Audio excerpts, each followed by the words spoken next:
Hello, everyone.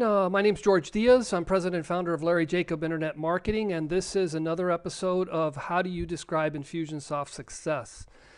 This week, my guest is Jason Swenk. I've been hearing from him, even though he probably didn't know unless he was checking his statistics really closely, because I've opted into his list, I don't know, sometime last summer. And then it was really interesting to actually meet the real live Jason Swenk at PartnerCon back in November. As well as his wife. We happened to be in line right next to each other while we were getting some of the food truck food. So I got a chance to meet her as well. But why don't I let Jason introduce yourself just so people know a little bit more about you, and then we'll talk about the speaking gigs, which was one of the most recent blog posts that you posted about how to get speaking gigs and promote yourself that way. Yeah, well, first off, thanks for having me on the show. I'm excited to be here. I got my start in '99. I used to work for a company called Arthur Andersen, the paper shredding company, and quickly realized I didn't want to work in the corporate world anymore, and by the way, started a web design agency. I used to work on projects. I used to work for KPMG Consulting, so we would bump into you guys all the time. Oh, yeah, definitely. Well, I only worked there for 6 months until I was like, this sucks, and I need to go do something else. And so I started designing websites, and I created an agency over 12 years and eventually sold it and worked with some really amazing clients, from working with Lotus Cars, LegalZoom, Hitachi, you name it. We probably worked with them and did a lot of work. And then after I sold, I kind of struggled for a while figuring out what the heck do I do next, and created an iPhone app, created products, and just didn't enjoy it until I had a lot of digital agency owners reach out to me saying, hey, how did you become so successful at running an agency, and how did you do this, and how did you do that? Can you help us? And I started helping them out and absolutely loved it and created an amazing business from it. So when did you sell your agency, just so we have a perspective on time? 2012. Okay, so about 3 years ago. And then so since then you've been advising folks, and then that became your new business, so to say, right? Yeah. So I've only been doing it for about a year and a half. Oh, okay. And it's so I struggled for about a year and a half trying to figure out, all right, what do I do? Do I want to start another agency when my non-compete ends, which I think it just ended? And I was like, no, I love helping other agency owners, and my whole goal in life is to be the #1 resource for agency owners in the world. So. Oh, good. And when I heard you speak, you were speaking specifically on the topic of how to generate sales. And I remember as I heard you talking, I'm a part of Sandler sales training. They're kind of my mentors, and I just heard a lot of the same similar things. So clearly, you've been in that sales space for a while. Yeah, I've been. I mean, I remember my first in the meeting. I talked about trying to sell to Berkshire Hathaway, never hearing them, or never knowing who they were. So there was a lot of stumbling blocks. But in 12 years, if you can't figure out sales, and then there's something wrong with you. Oh, no, and you're doomed or working way too hard. I'm with you. So let's go into the speaking gigs, because I know that, as a matter of fact, at PartnerCon, I was talking with 2 other partners. I know one of my goals in 2016 is to get more speaking engagements because of the credibility building part of that. Mm-hmm. And then several other folks were kind of talking about the same thing. So why don't you elaborate a little bit? You wrote a whole blog on it. I'm sure there's plenty of thinking you've put into that. Yeah, the biggest thing is you have to have 2 things. You have to have clarity of where you're going and who you serve, right? You have to have that specialization. If you're a generalist and you're going after anybody and everybody, you're not going to get too many speaking gigs, right? So you look at me, I'm only serving digital agency owners, right? That's who I market to, even though I serve other people. But that's all I market. So when Infusionsoft has, PartnerCon and it's all agency owners, they're going to call me in order to come, right? So you have to have that specialization. And you have to get involved really with the organizations within your niche, right? And reach out to the organizers, who are looking, they're always looking for the next really good speaker or the panelist. And you got to be active. And I always tell people, you got to make deposits before you make withdrawals, especially when you're reaching out to these people. And so if you know of a speaking event coming up within the year, because they do planning way out, you got to reach out to them and say, hey, how can I help you out? I know this event coming up, next year, and it's the same audience that I speak to, so how can I help you out? Or we have a particular topic that I think your attendees would love, and I would love to chat with you a little bit more. And you really build that relationship with them, so then, when they start thinking of, people to book, then they can book you. Yeah, and I've seen, if you go to a lot of these conferences, especially when they start promoting or they give out the save the date sort of messages, you'll see that they'll have requests for speakers. And sometimes, interestingly enough, you'll see that the request for speakers is going on way past when you would expect, like it's 2-3 months ahead, meaning that they're probably either struggling or they're just not completely satisfied with who they have in their lineup. Yeah, that's right. Yeah, and when they do the request for speakers, a lot of times you want to be on the forefront before that. And you still, even when it's kind of like almost like an RFP. If you're an agency, RFPs are already, there's 2 winners to every RFP. The one that wins it and the first one out, right? By the way, and you said that in your presentation. I wrote that down because I'm going to use that. Matter of fact, I did use it with a client that was tempted to do an RFP for something, and I go, there's 2 winners. Mm-hmm. Yeah, there really is. And so it's the same thing when you're filling out those speaker forms. A lot of times they already know who they're going with. They just need to physically do that to please people. And so even if you do the speaker forms, you still should reach out to the event organizer and start a relationship with them. Start following them on Twitter. Start following them on Facebook, engaging with them. Start helping promote the event. So then when you do reach out, you've already made a couple, deposits, so then you can hopefully, take some money out. Sure, and I would think sometimes you could be the guy they're dying to get only because 2 people quit last minute, and then you're like going, hey, we have no choice, but the guy wants to do it, why not? Yep. I mean, I don't mind being second fiddle if that's what it takes. Yeah, but you can be first fiddle if you create a really compelling, title and headline, right? And it speaks to their particular audience, and it's not broad, it's not, general, right? And they're going to pick you versus everybody else because, even after you get the speaking gig, you got to get people to show up to the room. Like I was at PartnerCon, and there's a couple sessions I sat in that there was barely anybody there. Yeah. And the reason being for 80 people, and they've only got like maybe 15. Yeah, I was like, ooh, I felt bad. But then I started looking at their title and their description. I was like, man, that's pretty bad, and that's why. Yeah, no, I mean, and yours was filled. I mean, I want to say, there were a couple seats empty, but I mean, you had at least 90% of the seats filled, which is exactly what you want. Yep, that's right. Cool. So, okay, so as far as so if you go online, and I'm thinking of like myself, for example, there's digital advertising sort of things, online conferences, everybody from Ryan Dice's TNC. So it's a matter of really just kind of going after all the ones in there and just start making phone calls? Well, you got to figure out the ones where your audience is, right? Or the ones you want to go to where your strategic partners lie. And so you have to make a list, right? So literally in my mastermind groups, I was going in one of their assignments last week was to go through and make a list of all the events that are coming up in the next year that they would love to be on the stage in front of their ideal prospects. And then once you make that list, it's all about reaching out to them. It's kind of, reach out to them via email. Send very short emails. People don't want long emails. Physically picking up the phone, I know a lot of people don't want to pick up the phone, but it works, right? And then social media. And then also, too, the other part that no one ever really does is looking at who they know that's connected to them. And if you can get a personal introduction, gotcha. That's gold. Yeah, no, and especially because I'm sure these people get approached by a gazillion people. All the time. Yeah, all the time, especially the big ones. And if this is your first couple of speeches or that you want to do, you're obviously going to do it for free. And then as you do a couple free ones, then you can start, kind of moving up the ladder and start charging for it. Well, okay, so now you're touching on a topic that's kind of interesting because that's something we all have these questions. I've spoken in front of audiences. I'm very involved in our chamber, but it's mainly volunteer work. So taking that step from the freebie to the next one, any tips that you can give as far as that's concerned?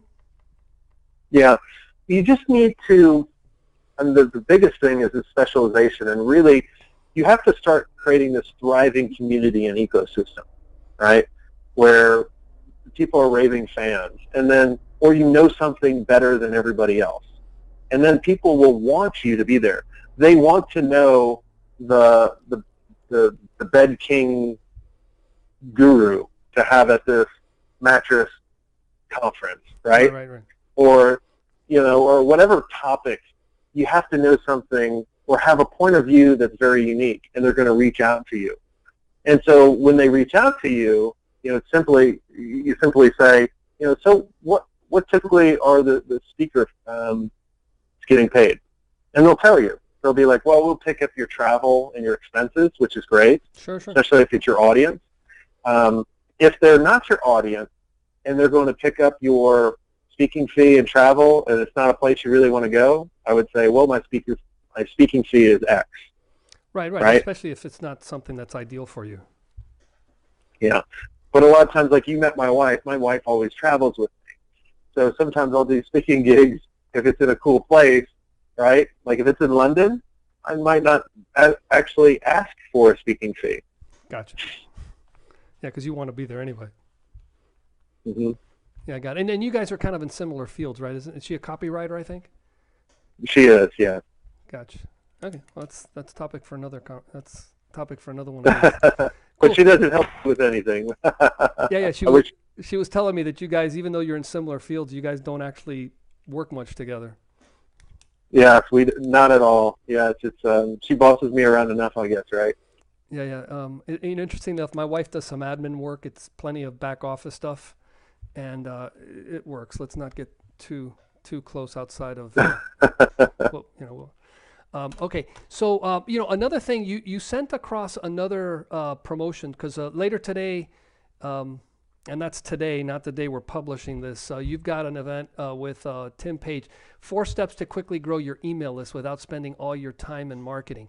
So here you are marketing yourself, I'm assuming, and sharing information. So tell us a little bit about that and how this event came to be. Yeah, so, well, I'm a big component of using lead pages, right? It's just an amazing tool, even though, I'm a designer by trade, so I can design all these things, but the speed and the stats that you see is, the amazing thing, especially like their double op, their double kind of sign up or whatever they call it, is just pretty amazing. So, and I've always liked Conversion Cast as a podcast and like Tim. So, today we're going to be talking about really what kind of lead magnets do you need to be putting out there, right? It shouldn't be the typical ebooks. What do you need to be doing after the email addresses? And, how are you finding these people, right? And what are you putting out there, right? So many people are just looking at what everybody else is doing, and they're doing it the wrong way. They're just putting out a boring report, or they're putting out an ebook that no one's ever going to digest. And it's all about thinking about how can we do something a little bit different that provides that aha moment, provides that value where people start building trust and authority with you over time. Okay, so something that's unique, different. I guess even if you're in a field that, I mean, I've got some customers that have been, like you're in the workout space. There's there are novel ways to work out. But, for example, interesting enough, I'm wearing an orange shirt, and my daughter and I joined Orange Theory Training. And it's a workout, but it's a different way of doing it. Which is kind of interesting. I was kind of going, well, honey, I'll just go with you, whatever. And now I'm like hooked, mainly because it forces me, who I'm kind of lazy, to actually do it. And it's 2 miles from our house. So, if you take an old topic and put a new spin on it, I guess that can be valuable, right? Yeah. And it's all about, something I missed at my agency from the very beginning was the power of building your email list, right? We were, for lead generation, we were kind of like a Me Too agency. We'd write a bunch of content, hopefully a search engine would do its job, get them to their contact page, and then they would become a lead and we'd talk to them, right? Versus if someone's hitting my website, reading my articles, why would I not try to say, hey, are you my perfect ideal prospect, by raising your hand saying, yes, I want to know how to convert 80% on my marketing proposals for my agency. Okay. And then providing value with them over time. So it's kind of like how you got on my list a year ago, right?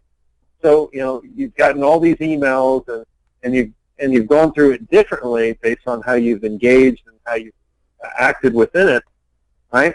Then, you know, we're chatting it a year later. You know, it's like if I just had that regular contact form and no lead magnet, then I would miss out on so many opportunities. Right, because they may be listening, but you're not really reaching out to them overtly. Exactly. Yeah, they're going to forget about you, especially if they see like an ad or some kind of paid advertisement. They're never going to remember your name. They really aren't. They will start remembering your name after they watch a couple of videos or they get some value from you first, right? I always tell people the best way to demonstrate that you can help them is actually help them. Yeah. So give them something for free that they have that aha moment and can go do, and then they'll be your fans forever. No, right, and I guess it's, from what you're saying, it's converting them from a passive listener to someone that's actually engaged for real with you. Yeah, and it's all about asking them questions as well. You know, one of the things that I started doing a couple weeks ago that I didn't think it would turn out this well, and you're actually the first person I've actually told this to, so you guys get the scoop. But a lot of times people create a campaign and they try to segment their list after they're already in the campaign, right? And you have a pretty low response. Like if you ask, like, what's your income or what's your biggest challenge or whatever it is. So what I started doing is after, on the thank you page of after they opt in, I ask them, hey, are you an agency owner? Are you a marketing professional? Are you an entrepreneur? Are you a freelancer? Right? Just pick below, and they'll do that. Then the next one, I'll have another thank you page. I literally just do 2 times. I say, what's your income range? And I ask them, are you 500,000 to a million, million above, 10 million, and so on. 95% of the people that go through and opt into a lead magnet finish it. So now, okay. So I've got an opt-in, and it's an opt-in for whatever my lead magnet is. And you're saying on the first thank you page, you're asking them to self-declare something about themselves. Yep. And you've got a 95% of people filling out that second form. Yep, that's right. Isn't that unbelievable? And the next thank you page as well, right? Yep. Yeah, because here's the reason. They think they need to do it in order to get the content. Yeah, they're going to get it regardless because you probably have that hooked up to the first opt-in form, right? That's right. Oh wow. Okay, I've got some updating of some of my forms already. No, and I mean that's pretty simple stuff to do with you know, whether you're Infusionsoft or, you know, with lead magnet with lead pages, you can do that easily. Yeah, and no one's doing this. And I haven't seen one person doing it. And so then as you're connecting all your campaigns together, you can make decisions based on, especially using Infusionsoft, you can make decisions based on should they go into this campaign or not. Like if I have an agency mastermind, which I do, and someone said they're a freelancer, I'm not going to send them into that campaign. Right, because they're not going to respond to it. Mm-hmm. Interesting. Yeah, I mean now you just put forks in the road. You can even have one campaign and say, okay, these people get this message, these people are going to get this other one, and you're segmenting your audience based on what they told you, right? Yep, that's right. I like the idea of the income, especially because it's like, well, as a matter of fact, we've built campaigns for people where it's like, look, if they're below this threshold, they're just going to be getting more emails. But if they're above that threshold, we're actually going to have one of our inside sales guys call them, and so that way you're parsing through everybody. And then, you know, they sell an online product to one group, they'll sell their in-person sort of product to the others. Nice. Well, hey, Jason, we're coming up to the end of our time. So, hey, thank you so much for, you know, committing your time to be with us. Thank you for sharing so much. Really appreciate having you as a guest. Yep, definitely. And I have a special thing for your guests. If you guys want to know how I'm generating leads every day and really walking them through a campaign where they're converting to opportunities, I've created a video. If you go to generateleadseveryday.com, it's a free video. It does require an opt-in, but if you go there, generateleadseveryday.com, it'll walk you through the 5 systems I'm using that's generating these leads on autopilot that you can kind of model. Cool. And then when we publish this, I'll make sure to send me that link because I'll publish that along with this so that people can sign up for that. And by the way, I don't mind if you have them opt into your system. That would be fine. Okay. Well, thank you very much. Great. Definitely. Thanks.